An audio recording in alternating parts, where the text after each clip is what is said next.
Have you ever wondered, does my child actually need more support at school? Or should we be looking at an IEP or a 504 plan? Maybe why does the school say they're fine when I know they're struggling? If you're parenting a child with ADHD, DMDD, emotional dysregulation, anxiety, school refusal, maybe even those shutdowns or big emotional reactions, this episode is for you. Today, we're talking about those IEPs, 504 plans, school supports, and how to advocate for your child with more clarity and confidence without feeling overwhelmed or even intimidated by the process.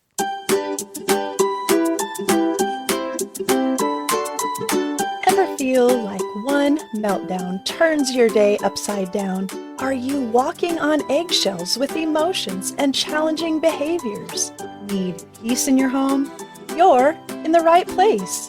I'm Jamie, mom of 7, professional counselor and parent coach. I've learned how to turn chaos into calm, stop meltdowns, and enjoy time as a family. If you're looking for effective tools, practical ways to connect with your uniquely wired child, and parenting tools that align with faith and family values, you've found it. So reheat that coffee, start that laundry fluffing again, and let's jump in.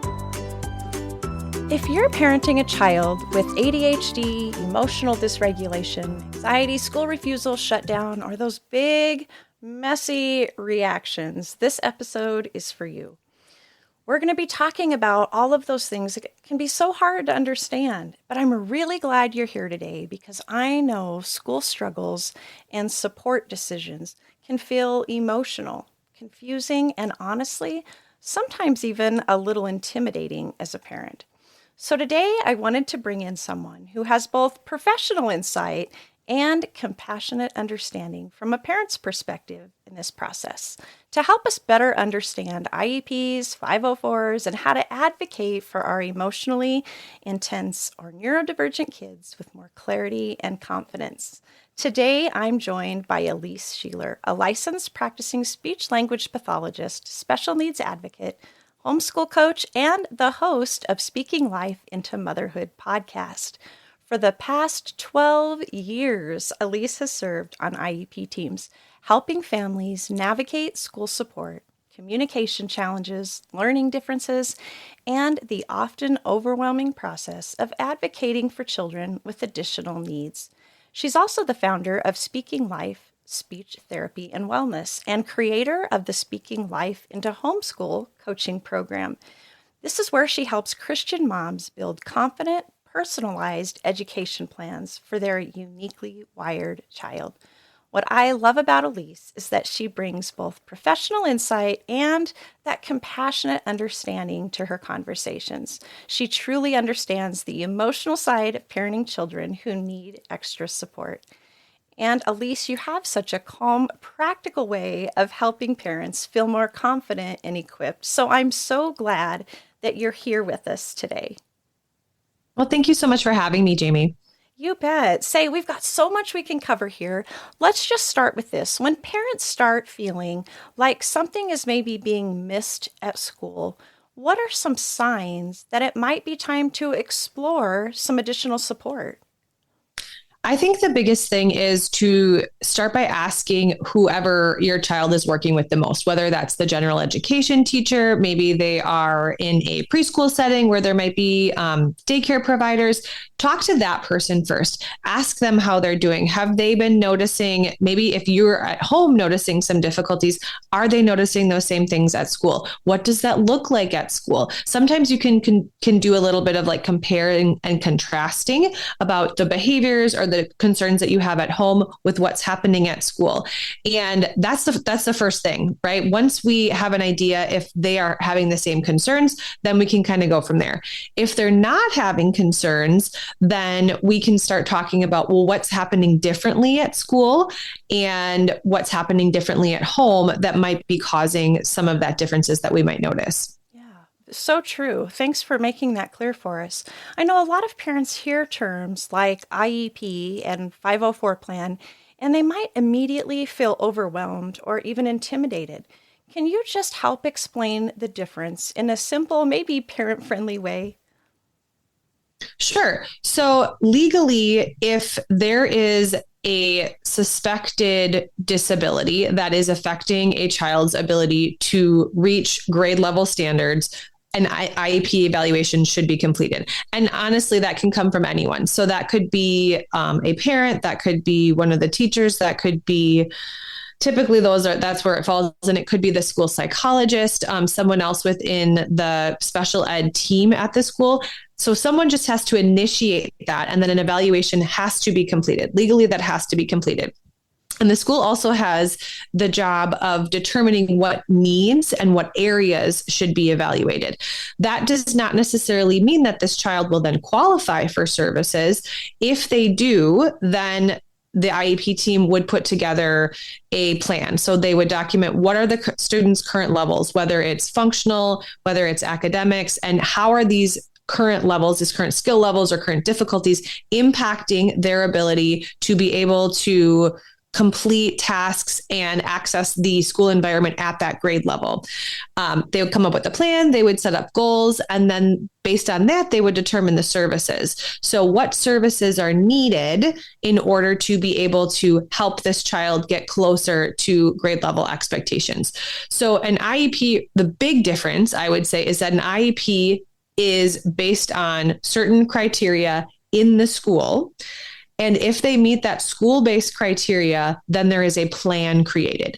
Whereas a 504, there isn't that same need for formal evaluation. If they have an outside diagnosis, for example, maybe a medical diagnosis such as like diabetes or ADHD, and that is going to impact them at school, there are then is then a it's not a plan. It's a form that would be filled out that has accommodations. So some things might be, they might need some sensory breaks, or there might be for a child who has diabetes, they might need to have a snack more often than a child who does not have diabetes. And so that is very much dependent on what the medical diagnosis is and what the accommodations are. There typically are not any services associated with that versus an IEP. There's going to be specially designed instruction and a set of goals and a plan with that. Does that make sense? Yeah, that makes sense. Thank you. So if a parent knows their child is struggling, maybe emotionally, behaviorally, or even academically, but the school says they're doing fine, what does a parent do? Well, and fine is what does fine mean? Exactly. Barely making it, or yes. So I think what's really important to understand, and that is a challenge for many parents when they're coming into these types of things, is that the qualifications in the school per DPI, per the federal government, per the state government, wherever you are located, is different and is a completely different set of criteria than if you were to be looking for, I'm going to use speech and language because that's the easiest one. In order to qualify for a speech and language impairment or a disability in the schools, there are a very clear set of criteria that a child would have to meet. And they would have to be pretty low compared to, what would be considered the norm. Versus if they're going and seeking out private speech therapy, as long as they are below, like there is some level of threshold, right? If they're in the average range and it's not impacting them, they're not going to qualify. But as long as it's below average and there's some indicated impact, they can receive services, they can have a diagnosis. So that I think is the biggest thing. And that goes for autism and ADHD. A lot of parents have significant concerns because they'll say, well, we have an autism or we have an ADHD diagnosis from the medical provider, and then we come to the school and then they're telling us that they don't qualify. It's really important to understand that there are these two separate sets of criteria. And I think that it's important to educate yourself on what the specific criteria is in the state that you are in, and then understanding, okay, so if they're saying that your child doesn't qualify, then what are they still going to do? If there continue to be difficulties, or if difficulties are what preempted the evaluation, how is this going to be addressed? Because it can get really tricky. And as somebody who's been on those IEP teams, oftentimes, it's not necessarily the teachers who are saying, oh no, everything's fine. It's more the system that is kind of put in place for that. And so having an advocate can be really helpful because they can help with asking the right questions and, understanding of, well, a lot of schools will have different tiers of intervention that a child can receive prior to getting special education. And so then those would be the questions I would ask too. Well, what level of intervention has Bobby received so far, and how has his progress been there? So it's really important to know, though, that the criteria is very, very different. And you cannot assume that if you have a medical diagnosis that you will walk into the school and also get an IEP. That's good. That's good. And I don't think that has been articulated in a lot of situations, and it does create some confusion. Tell me this, what is something important about advocating for your child in the school setting that parents may not know or understand as they begin this journey or navigate the challenges? I think one of the things that is the most difficult is understanding that, again, the way that the system is set up and wording like least restrictive environment indicates many times people, I should say that doesn't indicate, oftentimes the system or administrators or people on the team will say that, well, we want them to be in the least restrictive environment, which they would interpret as the general education classroom. That is not necessarily the case. And there are often times where, especially if you have an advocate or you have educated yourself on whatever the state law is and the federal law, that you can say, actually, the least restrictive environment is the environment in which my child learns best. And that may not be with 30 of his peers. It may be that he does need more time in a smaller group environment with the special education teacher throughout his day. A lot of times the push in many school districts is inclusion, which I am all for, not excluding children. However, I also think that as a parent, right, what would I rather have my kid do? Try to float, when they're kind of drowning at, maybe they're getting math at a 5th grade level and really they're only at a 2nd grade level, and just, well, we're going to include them and we're going to do our best to just include them, or they get some pullout time with a special education teacher or another provider and get the academics that they need at their level.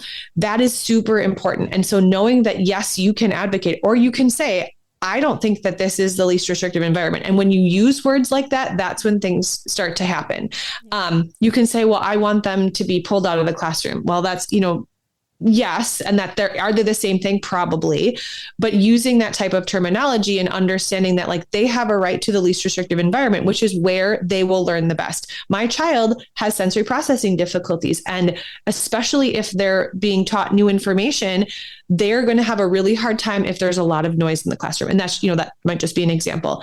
And so being able to have that. I think the other thing too is we don't utilize OTs in the way that we could, I think, a lot of times in the schools. And so don't be afraid to have those outside evaluations done and those outside information or from the evaluations to be able to bring and say, well, we already have this information. We know this is what they need. And just saying, Bobby Joe, and I think you actually in the coaching program talked about that too. Was it with the tortilla chips? Right. That your son needed?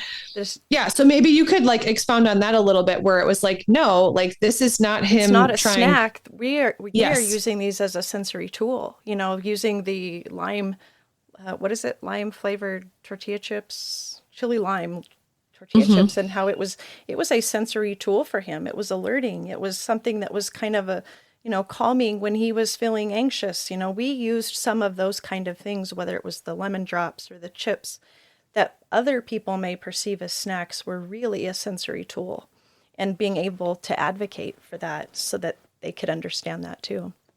And so having that conversation is so important, because there's going to be maybe teachers or other people who don't get that, and not, just because they're not understanding the whole picture. And so you being able to say, this is what they need, this is what we do at home. We at least need to try it and have it written in the IEP. That's the other thing. If it's not in there, they don't have to do it. So making sure that you are doing your due diligence, and it's not that people are trying to leave things out, but do your due diligence when they are giving you those drafts of the IEPs and the final copies of the IEPs. They are living and working documents. If you go into a meeting, which I mean, I think many parents do, right? And I've gone into different evaluations for my own kiddos. And then afterwards, you're like, oh, I totally forgot to say this, or I think, I thought about this and I disagree with that. It's a living and working document. Yeah. You call their case manager, you call the school and say, hey, we need to meet again, or I need more information on this, or this needs to be written differently. We are a team and my input was not necessarily put in there correctly. So you can't be afraid to have that communication with them as well. Yeah. That hearing you talk shared a couple things that I felt like I learned in this process. And one of those was how important it is to put it in writing.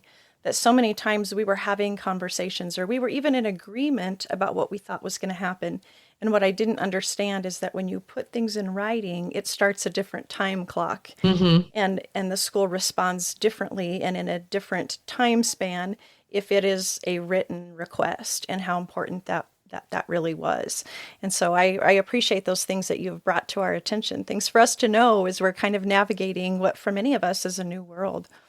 I know many parents worry that they'll be seen as that parent if they advocate strongly for their child. What would you want parents to know about speaking up and working collaboratively with the school? I think most of the time, most teachers and most teams understand that there are limitations to what they can do. And so if you can just look at it from we're all in this together, we're on the same team. I want my child to be successful. You want my child to be successful. Let's make this happen. You're going to have more success, and your child is going to have more success. I can't think of any parent, throughout all of my years where I was like, oh, that was, they were advocating too much. Now, I think that there's a difference between advocating and complaining. I think that there's a difference between advocating and accusing. And, so just being aware of like the limitations that the regular education teacher might have, but working with them and trying to see it as that team. I don't think that you can advocate too much. As long as you are coming at it from this, we're on the same team. I just want what's best for my kiddo. How can I support you? I mean, that's one of the things that I think the best parents have done when I've been on teams is it's like, what do you need from us? And asking those questions, because sometimes it might be like I would have done, certain things with my eyes, and to be like, well, if you wanted to talk to the principal, maybe yeah. I can't tell you to, yeah. But or this would be the person in the district that you would email about this question if you had it. A lot of times the people that are on the on the ground, or shall we speak, are looking for support too. And the districts and administrations tend to listen more when it comes from a parent as well. So don't be afraid to advocate. Such a good point. And I think so many times the school isn't necessarily prepared for an informed parent or a parent that wants to be that respectful, interacting part of the team. They are used to working with a lot of parents that are maybe unwilling or, like you said, complaining or combative. But when we paint that picture of what teamwork looks like and they feel our support, we're going to feel that same support back. And, I also like what you mentioned a little bit ago about, sometimes things are missed, but it's not necessarily because they mean to. I would like to even just vouch for the fact that a lot of times, a lot of these things kind of morph into a better understanding. And so it could be that, teachers maybe have a different understanding of maybe, for example, what ADHD really looked like and what they were educated to look for. And maybe some of the things we understand better even in the most recent years, whether it's a mood disorder or if it's anxiety, that so much of those things that we're dealing with kind of have grown in a better understanding, whether you're, in the schools or even as a counselor. I know, I figured that out. So I think sometimes when we are prepared and equipped to be good advocates, when we know what we're trying to convey about our child, we communicate differently. And instead of it being emotional, it can be more factual, it can be more informative, and it can paint that picture of let's work together instead of letting the emotions kind of fill the room. Yeah, absolutely. Yeah. Very good. Well, Elise, I think so many moms listening to this carry so much emotionally. And honestly, this leads perfectly into something that I have been super excited to finally share. Actually, this is the very first time I'm sharing about it here on the podcast. After hearing from so many overwhelmed moms in our community and at the summit, I knew we needed something deeper than just information. We needed some space to breathe, some space to rest, and some space to just feel seen and understood by other moms who are walking a similar journey. And that's why I am super excited to officially announce the very first Calm in the Chaos Moms Retreat. That's right, a retreat designed specifically for moms raising emotionally intense, highly sensitive. Maybe your child has ADHD, DMDD, neurodivergent, and maybe you're just tired of living in constant survival mode. Over a few peaceful days together, we're going to slow things down, reconnect with ourselves, deepen our understanding of our children, and learn some practical tools for creating more calm and connection at home. But honestly, more than anything, this retreat is about reminding moms that they matter too. That's right, you matter too. We're going to have coaching sessions, encouragement, connection, laughter, meaningful conversations, some fun activities, practical tools, and time to just slow down, simply breathe, and be poured into for a change. Because I really want this to feel personal and supportive. This will be an intentionally smaller retreat experience. So if you want to save your spot, you better get it right away before we fill up. If this sounds like something your heart has been craving, I'd love for you to join us. You can find all the details inside the Facebook Calm Connection Parenting group or at calmconnectionparenting.org. And if you want to go straight to the retreat page, be sure to visit calmconnectionparent.com/retreat 2026. If you've been saying, I just need a reset, this retreat may be exactly what you've been needing. So I can't wait to share more with you in our next episode. But as we wrap things up today, I have one more question for you, Elise. What encouragement would you give the parent who's maybe sitting back feeling overwhelmed, discouraged, or unsure about where to start? I think the most important thing to know is that you are not alone. Jamie and I are great examples of women who have professional experience, but also we have personal experience. And we know how challenging it can be raising a uniquely wired kiddo. And sometimes when you are on this journey, it feels like you are completely alone, which is why going on Jamie's retreat, I think, is just going to be so amazing for those of you who get to go, and just recognizing that you're not alone. That I think is number one. And then really knowing that at the end of the day, it doesn't matter what an evaluation team says. It doesn't matter what the doctor says. You know your child best. Do not be afraid to take a step back and say, I actually want more information. I think I'm going to get a second opinion, or I'm going to look for some more resources to be able to support my kiddo.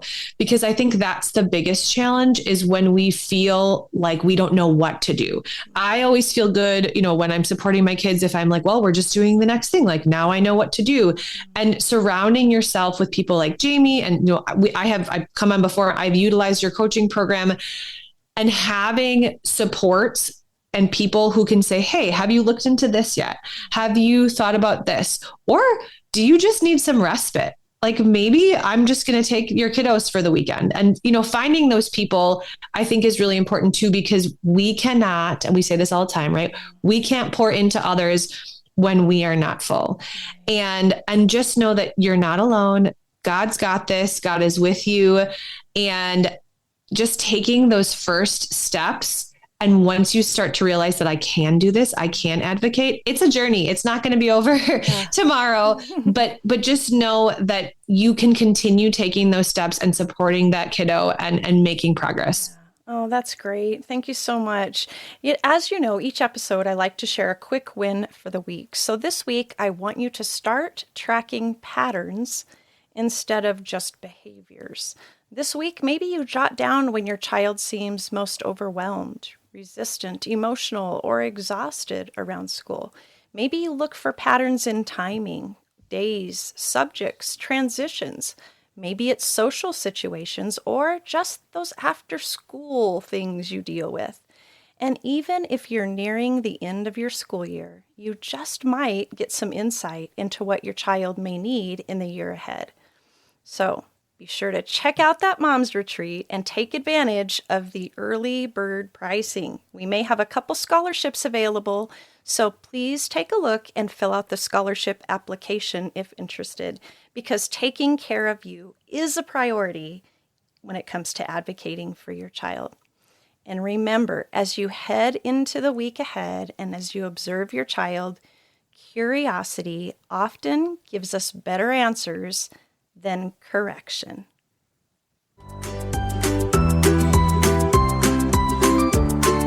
That's it for today. If you enjoyed today's episode, would you take a quick minute to follow and share it with a friend who's looking for tools to parent those big emotions? And don't forget to join the Calm Connection Parenting Facebook group. This is where I can connect with you and offer support as you walk this journey.